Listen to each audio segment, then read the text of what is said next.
Trabalho o dia inteiro, tem que arrumar essa zona que vocês fazem. É uma peça dentro do hotel. A ideia do Inimigo Oculto é colocar o espectador de voyeur. Eu topo tudo, me fala.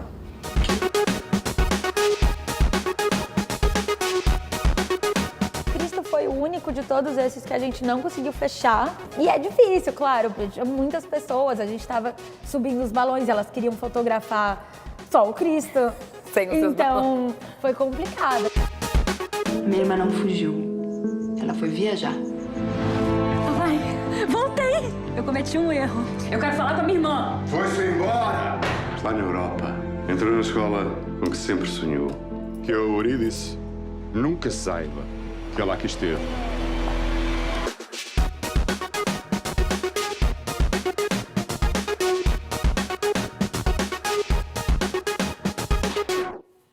Metrópolis no ar, eu sou Adriana Couto, boa noite. Um hotel aqui em São Paulo está oferecendo aos seus hóspedes uma experiência que vai além do travesseiro fofinho, do chuveiro quente ou do belo café da manhã. Todos os hóspedes são convidados a assistir a uma peça de teatro encenada pelos corredores e quartos do hotel. Quem é de fora também pode assistir. O tema é forte, as diferentes agressões que as mulheres são expostas. A peça acontece junto com o hotel funcionando. Junto com o hotel funcionando. É uma peça dentro do hotel. A ideia do Inimigo Oculto é colocar o espectador de voyeur em situações que as pessoas naturalizam, acham normal. Você não sabe cuidar de nada! Ei, você não tem marido, não? A misoginia é o preconceito mais antigo da história da civilização ocidental. É a desqualificação da figura da mulher como um ser humano igual ao homem. Eu tô cuidando de mim, de você, da nossa relação. Mas, meu amor, isso aqui pode dar um besteiro. Esse é um espetáculo que ele fala sobre relacionamento abusivo. As relações afetivas maqueiam muita agressão psicológica, muita agressão emocional. Então, muitos dos casos que são encenados nesse espetáculo, eles são reais. São situações inspiradas em casos reais que já aconteceram, inclusive juridicamente. Tô cansado. Cansado de quê? Trabalha o dia inteiro sentado, cansado de quê? Não trabalha sentado? A mensagem ela é trocada imediatamente. Não tem um lugar para chegar, eu não preciso colocar projeção de voz. É uma conversa muito perto uma da outra, uma pessoa da outra, e o discurso é real. Em primeiro lugar é com as mulheres, mas falar com os maridos, com os filhos. Quando a gente faz teatro, a gente quer falar com todo mundo. Aí não, né? Pô, você sabe que eu não sou gay? Transar com outro cara? Ela tá me tirando. Ué, e onde é que fica a liberdade da mulher para fazer o que ela sente vontade? Das outras. Você não, você é minha namorada. A gente escuta no noticiário quanto aquilo é real, então a gente vê aquilo acontecer do lado, é impactante. Põe um olhar aonde precisa, na ferida, entendeu? A gente começar a compreender que as coisas não funcionam da forma como elas foram inventadas 200 anos atrás. A gente tem que começar a respeitar mais as pessoas. Discutir isso através da arte, desse jeito, nesse tom honesto, real, com empatia, né? Que os atores que estão aqui, eles estão fazendo isso por empatia à causa também. Quer saber de uma coisa? Eu vou jantar na casa da mamãe. Contos de fada, personagens infantis, brinquedos. No trabalho da artista visual paulistana Flávia Junqueira, a infância e o lúdico transformam espaços e sentimentos.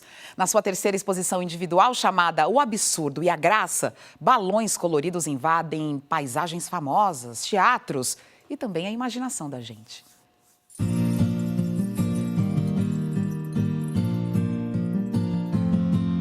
Tem um diálogo muito grande dessa coisa dos balões, que teoricamente pra gente é um objeto quase infantil, com esses teatros que são muito... suntuosos. Obrigada. Exato. A ideia é trazer essa teatralidade que está no elemento da festa, que é o balão, o papelzinho, para um espaço que é tipicamente teatral, que é o espaço da cena, das artes cênicas, né? Então era quase uma metalinguagem de, no espaço onde se recebe o teatral, trazer esses elementos que teatralizam o nosso cotidiano, que são as festas, os aniversários, e o balão é o elemento da infância. Para fazer o Absurdo e a Graça, você visitou alguns lugares. No caso, aqui a gente tem 3 teatros muito emblemáticos do Brasil. Por que você escolheu esses lugares especificamente? O Teatro do Amazonas, de Manaus, que é um dos maiores. é o de Niterói. Até agora é o mais antigo que eu consegui fazer. Tem outros, mas ainda não consegui. E o Teatro do Pará, que também é super importante, é super antigo. São teatros que, para o Brasil, eles são históricos, no sentido de que eles são datados, né? E tem uma contaminação muito forte europeia. Então, eu entrei em lugares que já tinham uma contaminação muito teatral para colocar os balões e ficar uma cena completa. Então, era importante que fosse um espaço histórico e barroco e toda essa questão. Como foi feito isso daqui? Sim. Então, o minhocão foi uma das primeiras fotos que eu fiz externa e foi, de fato, não é Photoshop, a gente faz mesmo, a gente enche os balões. A gente chegou de madrugada com uma equipe, enchemos os balões aqui na galeria e levamos já cheios para lá. E aí é tudo no asfalto mesmo, e ventava bastante, a gente foi esperando o momento que o vento desse uma trégua, e daí a gente faz vários cliques. Mas quantos balões vocês usaram? E aqui eu não sei, eu não conto.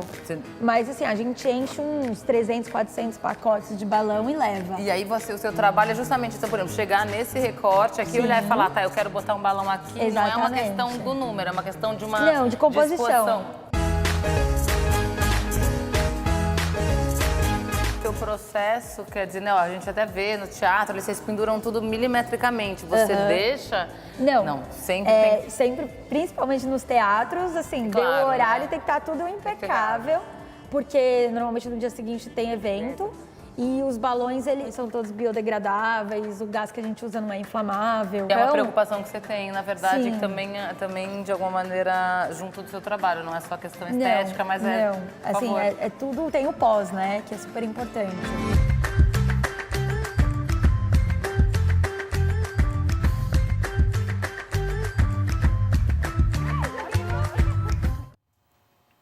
E depois do intervalo, a gente conversa aqui no estúdio com o cineasta Carinha Ainuz e as protagonistas do longa A Vida Invisível, Carol Duarte e Júlia Stockler.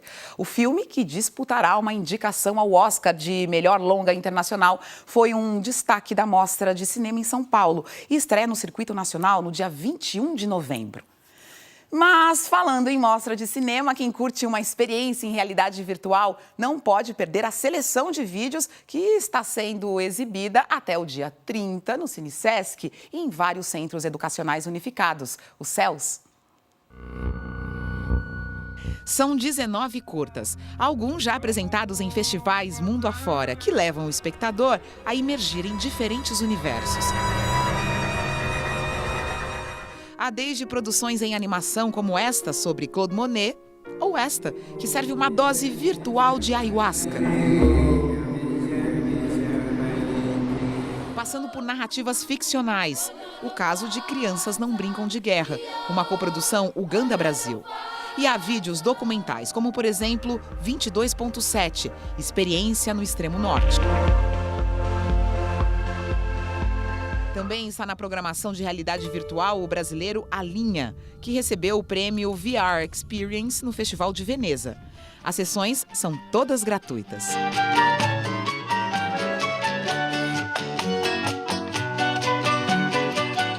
A gente vai falar agora do filme que foi eleito pela Academia Brasileira de Cinema para representar o Brasil na disputa por uma vaga na categoria Melhor Filme Estrangeiro no Oscar. Vamos falar do filme premiado em Cannes, na mostra Um Certo Olhar, em 2019. Vamos falar de um filme que está todo mundo a fim de assistir, A Vida Invisível. O diretor Carinha Ainuz é nosso convidado de hoje, com as protagonistas, as atrizes Carol Duarte e Júlia Stockler, Eurídice e Guida, duas irmãs que são tão ligadas.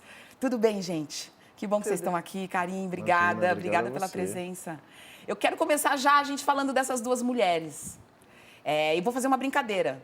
Então, você pode falar um pouco da personagem da Júlia e a Júlia falar da sua personagem. Que tal você falar da Guida, Carol? Bom, a Guida. A Guida é a irmã de Eurídice, que sou eu. A Guida é uma mulher, assim, muito corajosa, eu acho. Ela é uma mulher que vai embora, uma mulher que segue os desejos dela, né? Eu acho que a Guida também tem uma coisa mais bem resolvida, talvez sexualmente. E ela é muito forte, eu acho, com tudo que ela vive na vida dela. Acho que ela segura a onda e muito bem segurado, assim. E Enfim, eu acho a Guida engraçada. Eu acho a Guida uma personagem engraçada também. Querida irmã, descobri o que é ser uma mulher sozinha nesse mundo. Bom, então, a Eurídice é a minha irmã mais nova. Eu acho que a Eurídice, ela é uma personagem muito afogada. Ela representa esse afogamento do privado, de viver com aquele pai, com aquele marido. Ela também é uma sonhadora. Eu acho que elas se comunicam nesse lugar. A diferença é que a Eurídice não conseguiu ir para Viena, porque se casou, teve que criar as crianças.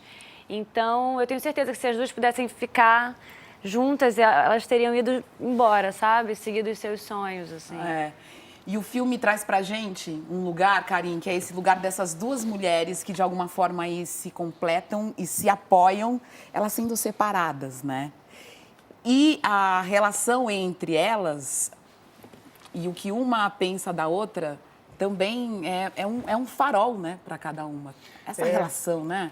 Eu acho que a falta que uma faz da outra, mas a esperança que uma tem de reencontrar a outra faz com que elas sigam perseguindo o que elas sonhavam, assim, mesmo que de um jeito, às vezes, da Eurídice mais tímido, às vezes da Guida mais explosiva, assim, mas é como se, claro que se elas tivessem ficado juntas, eu acho que a vida delas teria sido radicalmente diferente, mas já que não estão, elas sonhando que vão poder encontrar um dia uma com a outra, eu acho que torna a vida delas mais possível, assim. Por que falar dessas mulheres dos anos 30, dos anos 40. O filme é baseado no livro A Vida Invisível, de Eurídice Guzmão, que é da Marta Medeiros. Mas, Batalha. Batalha, eu falei Medeiros, é outra escritora, né? Da Marta Batalha. Mas foi uma primeira inspiração, né? Para você. Foi, eu acho que o livro tem duas coisas que me encantaram profundamente. Assim, primeiro que são essas duas meninas, essas duas personagens que elas encarnaram de maneira sublime, assim, que eu acho que era muito importante a gente falar do que era a condição feminina na década de 50, e eu acho bom ter feito um filme nessa década para ver onde é que a gente está hoje, assim, né? E falar de um outro tema que eu acho que a gente tem que falar um pouco, que eu acho que as mulheres na década de 50 tiveram que enfrentar umas adversidades gigantescas para serem quem elas sonhavam em ser, e eu acho que as mulheres fizeram conquistas imensas entre 1950 e agora, né? Mas quem eu acho que não mudou muito foram os homens, e o filme também tenta falar disso, sabe? O quão nocivo que esse pai separando dessa família, o quão nocivo que esse marido foi escondendo as cartas que ela recebia da irmã, né? Tem uma rede de solidariedade entre aqueles homens ali que eu acho que isso não mudou tanto. E foi uma das razões que eu quis fazer esse filme, assim, de fato, para a gente entender o quanto que as mulheres conquistaram nesses 50 anos e quão pouco os homens mudaram. Então eu espero que o filme ele faça as mulheres quererem avançar ainda mais e que os homens reflitam um pouco sobre a posição que eles ocupam. E que não mudou tanto em 50 anos. Eu não sei vocês, mas eu estou buscando muito essas histórias dessas mulheres, assim, dessas mulheres dos anos 40, dos anos 50, buscar as histórias da minha avó, da minha bisavó, porque inicialmente elas pareciam mulheres que tinham sucumbido. E quando você vê de perto, elas não sucumbiram, na real, né? E eu queria que vocês falassem um pouco sobre isso. Isso é lindo que você acabou de falar.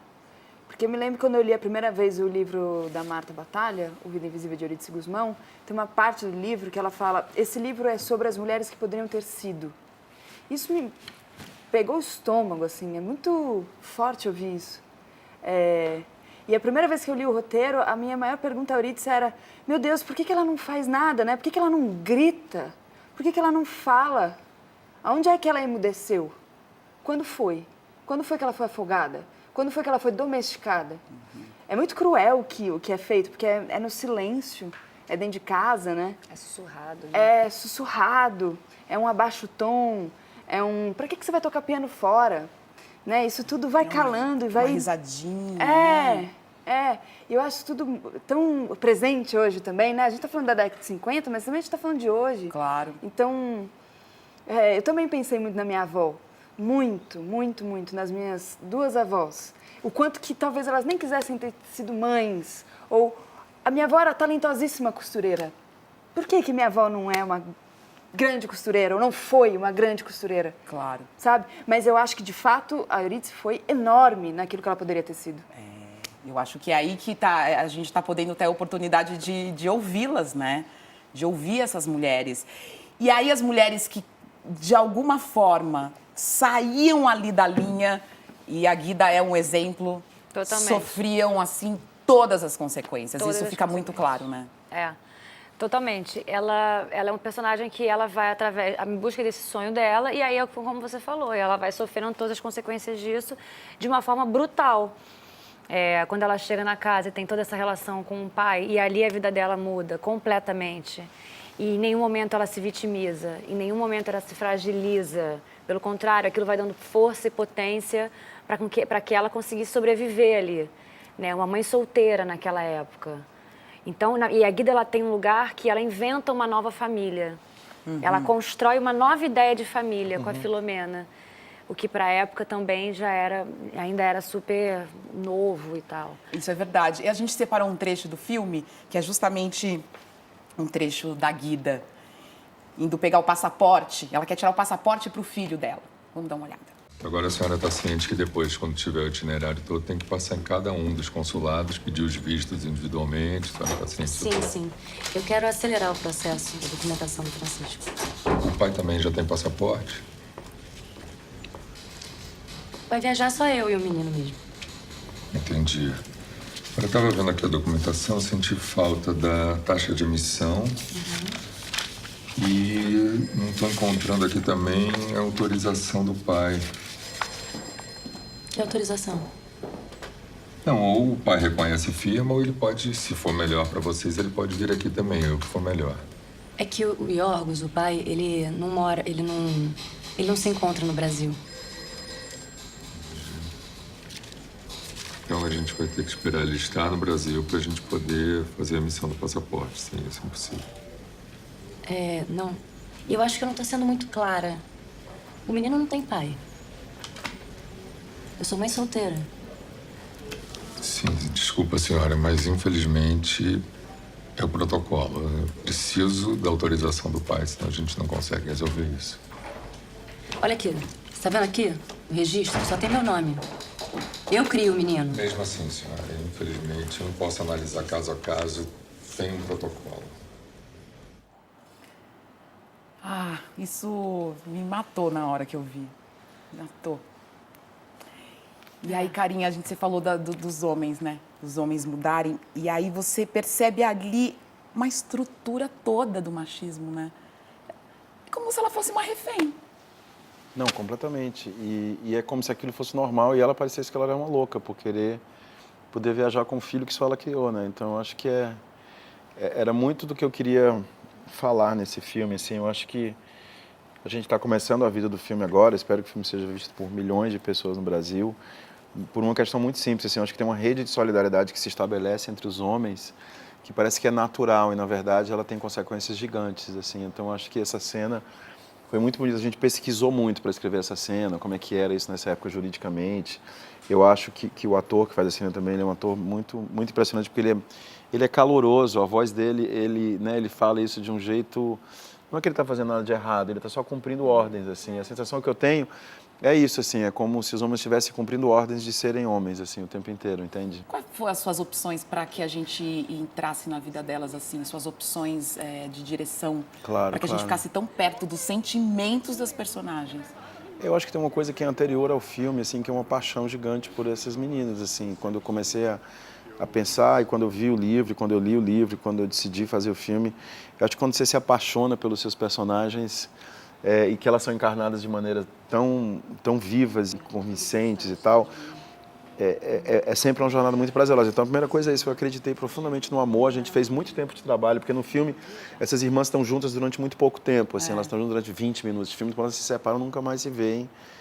E a gente trabalhou muito tempo construindo a relação delas e trabalhando com elas, né, em sala de ensaio, em leitura e tal, para construir essa relação. Então, acho que tem uma coisa que a gente sentir a falta delas estarem juntas foi muito importante para a gente poder, de fato, adentrar o filme, assim. Foi muito bonito a gente poder fazer um trabalho de muitas cenas que, de fato, nem estão no filme, que nem estavam no roteiro, mas que, para elas poderem habitar o roteiro, a gente teve que ficar muito tempo fazendo isso. E eu acho que é isso, é uma paixão grande pelos personagens, e não julgar nenhum personagem. Não, quando eu fico falando aqui dos homens, o que eles fizeram, eu também não julguei, não acho que eles são vilões. Ninguém no filme é vilão ou mocinha.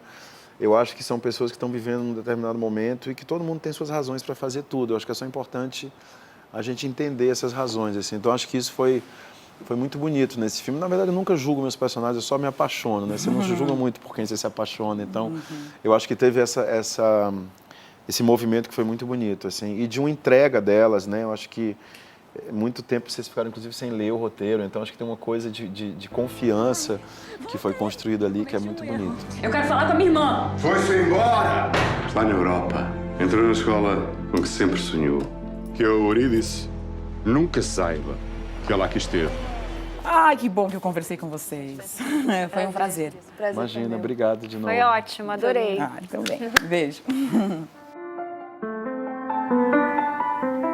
T'as enlevé tous les posters de ta chambre.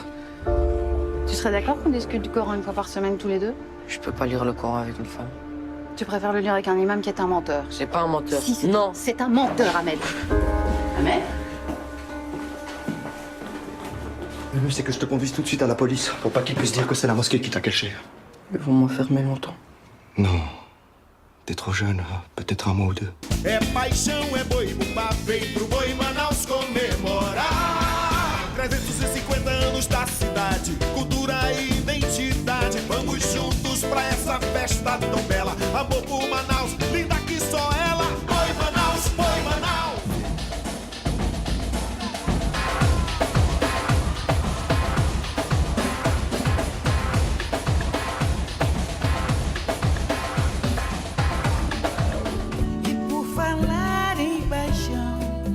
Razão de viver, você bem que podia me aparecer nesses mesmos lugares, na noite, nos bares, onde anda você.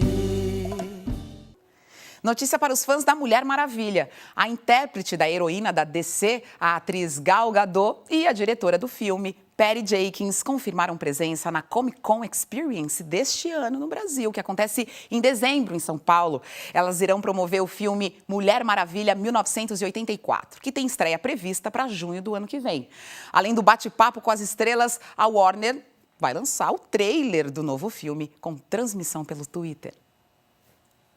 Reabriu hoje o Museu de Arte Moderna de Nova York, o MoMA. Depois de 4 meses de uma reforma de 450 milhões de dólares, o museu ficou 30% maior e também alterou a disposição das obras nas salas, não mais separadas pelos movimentos artísticos, e sim por temas e afinidades.